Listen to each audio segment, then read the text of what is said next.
Wait, BMW just dropped a middleweight adventure bike that's trying to take on everything. And honestly, it might actually pull it off. This is the new 2026 BMW F900 GS. And yeah, this one feels different. Right away, BMW didn't just tweak a few things and call it new. They went aggressive. Lighter, sharper, more off-road focused. This isn't your chill touring GS anymore. This thing wants dirt. First thing you notice? Weight drop. BMW shaved off serious pounds compared to the previous version. And trust me, that changes everything. Better control, quicker handling, way more confidence when things get rough. Now under the tank, you've got that parallel twin engine pushing strong power. It's not crazy superbike fast, but that's not the point. This is usable power. Smooth, punchy, and perfect for both highway cruising and off-road blasting. But here's the real thing. BMW tuned this bike to feel alive in the dirt. Longer suspension travel, bigger front wheel, proper off-road geometry. You can tell this thing was built to leave the pavement behind. It's not pretending anymore. It's committing, and when you stand up on the pegs, yeah, that's where it clicks. Narrow body, better balance, and it just feels natural. Now let's talk tech. Because you know, BMW doesn't hold back. You've got riding modes, traction control, cornering ABS, and a full-color TFT display that looks straight out of a premium car. Everything is clean, modern, and easy to use. And yeah, cruise control is there too. Because even if you're hitting trails, you still gotta ride home in comfort. But here's where it gets interesting.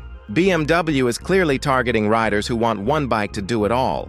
Commute during the week, disappear into the mountains on the weekend. And honestly, that's a tough balance. Some early impressions suggest the suspension setup is more off-road biased, which means if you're mostly riding on highways, it might feel a little firm.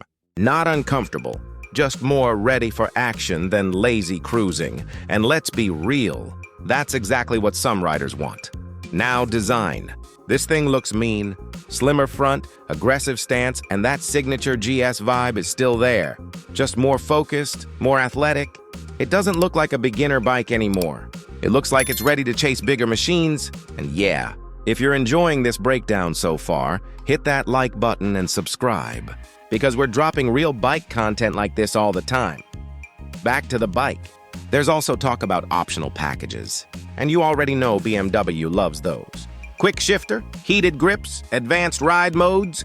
You can spec this thing exactly how you want. But of course, that also means the price can climb fast. And that's one of the big questions right now. Is it worth it? Because in this category, competition is crazy. You've got serious players offering strong performance for less money, but BMW is betting on something different. Brand feel, premium build, and that GS identity. And for a lot of riders, that matters. Now let's be honest for a second. This bike is not trying to be the most powerful. It's not trying to be the cheapest. It's trying to be the most balanced. And if BMW nailed that balance, this could easily become one of the most popular adventure bikes in its class. Especially for riders who want to level up from smaller bikes, but don't want to jump into those huge, heavy machines. So yeah, lighter weight, stronger off-road focus, modern tech, and that classic GS DNA. The 2026 F900 GS isn't just an update. It's a statement, but the real question is, did BMW finally build the perfect middleweight adventure bike? Or is it still playing it safe? What do you think? Would you take this over its rivals, or are you sticking with something else? Let me know in the comments.